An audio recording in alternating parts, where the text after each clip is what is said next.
Hey guys, welcome to another episode of Retro Hardware. Today we're going to talk about a pretty cool piece of computer gaming history, the X68000 from Sharp Electronics. The X68000 came out in Japan only. It first came out in 1987, during the same era as the Atari ST and Amiga computers. It's a shame that this system only came out in Japan, because not only is it home to many cool ports, but it also has one of the coolest case designs I've ever seen. Some models had the horizontal orientation, but my favorite ones were the ones that you could stand vertically. Here's a comparison shot of an X68000 standing next to a PS2. Pretty intimidating. Some of you may have already guessed the X68000 is powered by the Motorola 68000 CPU, the same CPU that found its way into the Atari ST, the Amiga computers, and also the 16-bit Sega Genesis and Mega Drive. The first models of the X68000 had a 10 MHz 68000 CPU with 1 meg of RAM. Later models had a 25 MHz 6830 CPU and 4 megs of RAM. In general, if you're interested in getting one of these systems, go with the systems that have at least 2 megs of RAM. I only know of 2 games that need 4 megs.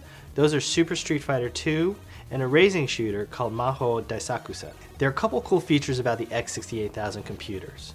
Now, the first models had a 5¼ inch floppy drive, and the later compact models used a 3½ inch floppy drive.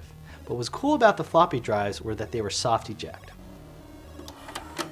Ah, that's music to my ears.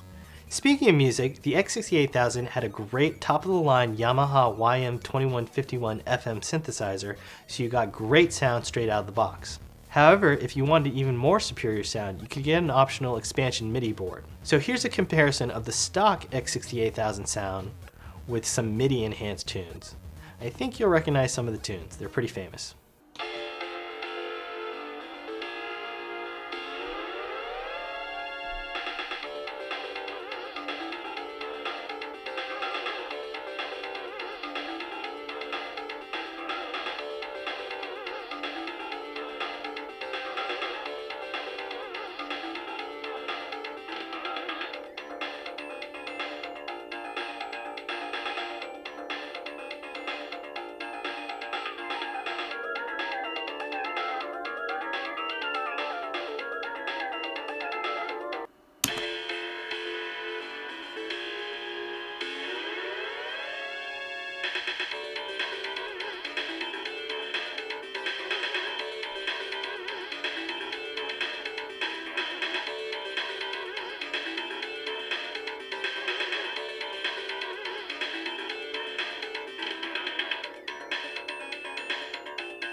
Let's talk about games. The X68000 was home to many a great port of Capcom games, and it's actually said that Capcom used the X68000 to develop CPS-1 games because the hardware was so similar. So while the Sega Genesis and SuperGrafx were praised for its ports of Ghosts and Goblins, those ports actually paled in comparison to the X68000 version.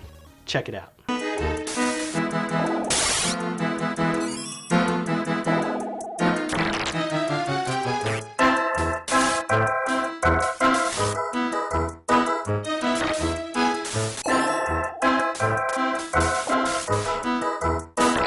Here's a comparison of the X68000 version of Strider with the Sega Genesis and PC Engine versions.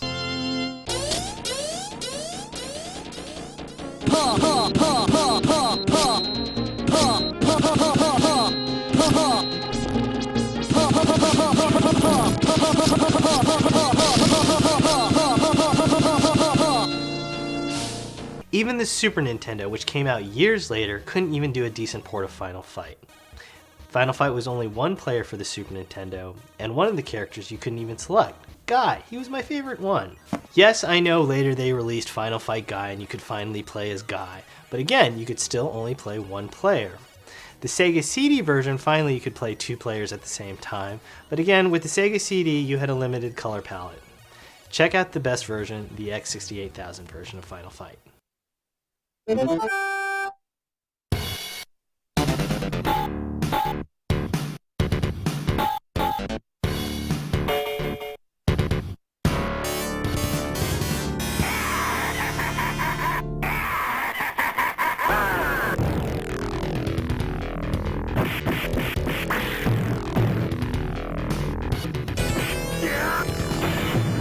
If you're a gearhead like me, hopefully you'll appreciate this car analogy.